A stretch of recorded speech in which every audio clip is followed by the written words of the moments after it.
Our gospel lesson for today comes from the Gospel of Luke, chapter 21, verses 5 through 19. When some were speaking about the temple, how it was adorned with beautiful stones and gifts dedicated to God, Jesus said, "As for these things that you see, the days will come when not one stone will be left upon another. All will be thrown down." They asked him, "Teacher, when will this be? And what will be the sign that it is about to take place?"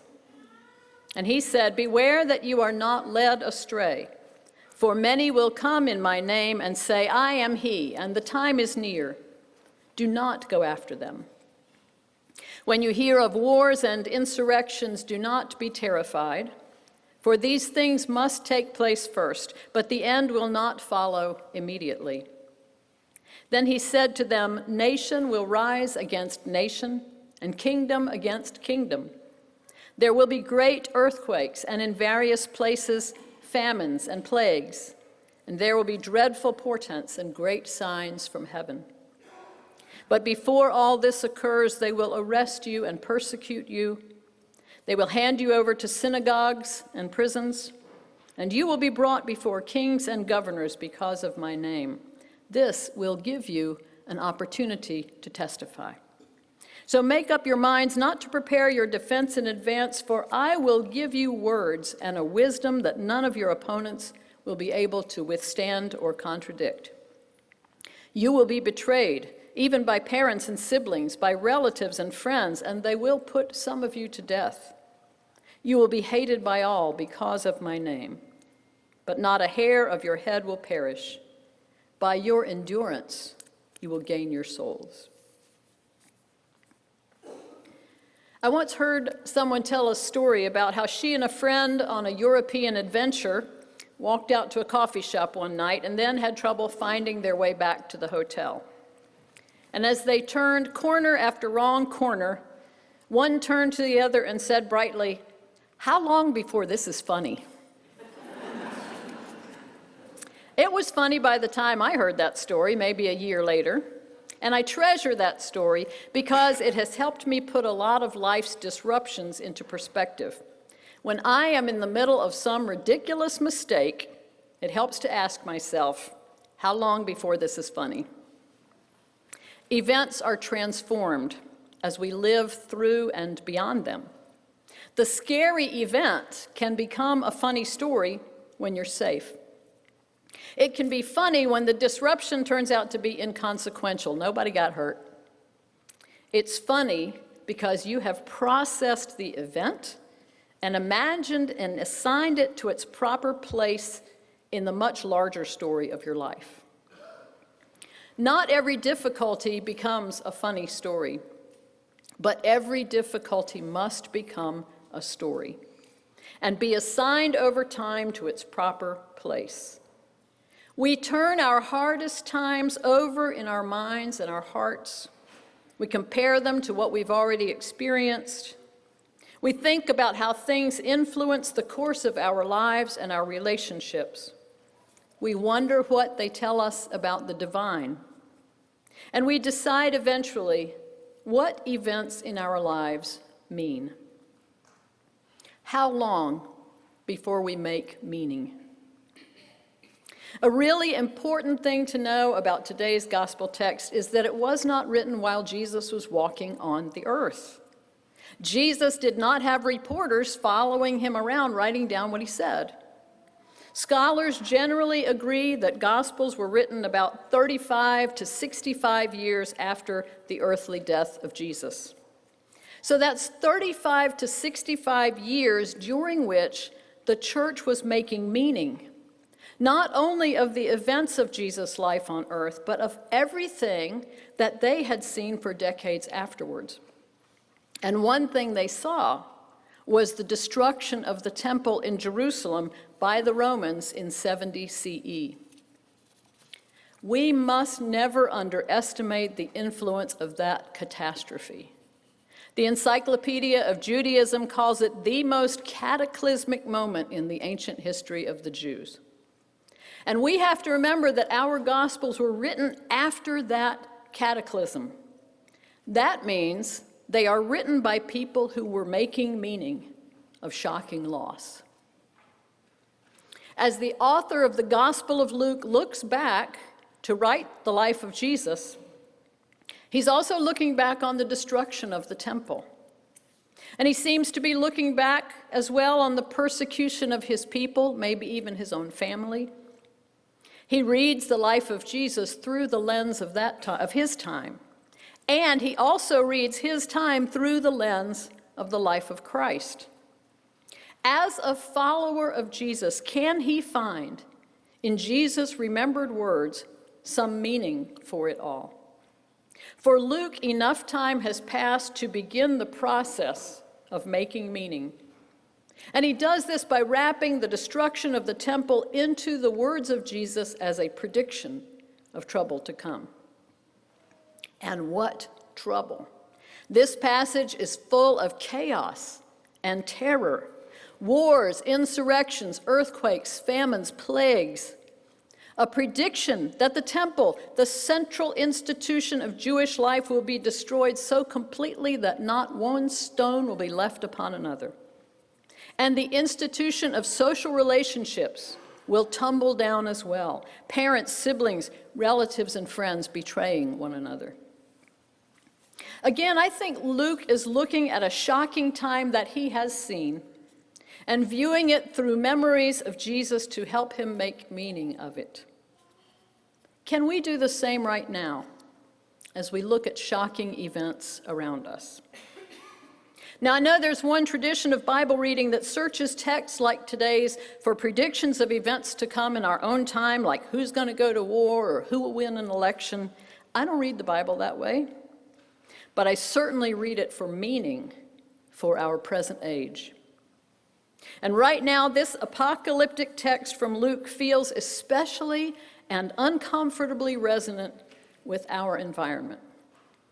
We may not all agree on the causes of events in our time, but I'm guessing we do agree that the world feels chaotic right now. There's resonance in Jesus' warning that cherished institutions can come crashing down. Sometimes lately we wonder if that's coming.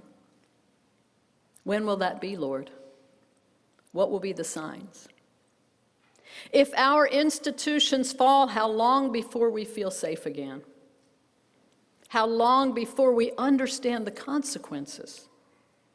How long before we make meaning of the events of our time? I have been thinking about this a lot as our world continues to climb out of the COVID years. Back when we were all shut down alone in our homes, we pictured a day when the doors would reopen and we would return to life as it used to be. But the doors reopened on a landscape that has changed and is still changing.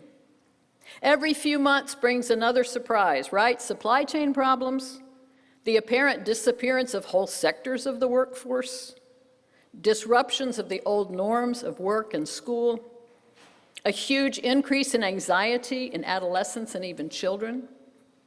And the fraught political climate has only grown worse since 2020, even to the point of violent attack on election workers, politicians, families. How long before we can look back and say we understand all the ways that 2020 changed us? I foresee academic conferences. I foresee whole academic disciplines, a BA in pandemic studies, and in all seriousness, that's a good thing. It is part of the process. Those scholars will look back on this era and help future generations make meaning. Meanwhile, the people who've already studied church history can be helpful to us in a similar way right now. Because many people seem worried about the future of the church. And church history helps us look through the lens of other times of crisis in the church. For example, do you know about the papal schism that began in the 14th century, when instead of one pope, somehow there were two men claiming the title and then three? And everyone who accepted the claims of any one pope to the chair was excommunicated by the other pope, so that every Christian had actually, by one pope or another, been thrown out of the church. Sounds like a funny story now, right? But no. This was a shocking situation that threw all of Christendom into turmoil, because the church had always been very clear there was only one pope, one vicar of Christ on earth. And if it was not true that only one person could be pope, what else had the church taught that might not be true? The turmoil inspired religious reformers to challenge the church. In 1415, fearing that a sacred institution was about to topple, the church called a council to settle the problem. They took some significant actions at the Council of Constance. They deposed those 3 popes and elected yet another one. And they executed the person they saw as responsible for all that religious turmoil, John Huss. When the followers of John Huss looked back on Huss's execution about 40 years later, do you know what meaning they made of it? They decided that they were called to a new Christian life. And out of that call came a new church, the unity of the brethren, our spiritual forebears. How long before we have made meaning of our present crises? And what will the meaning be?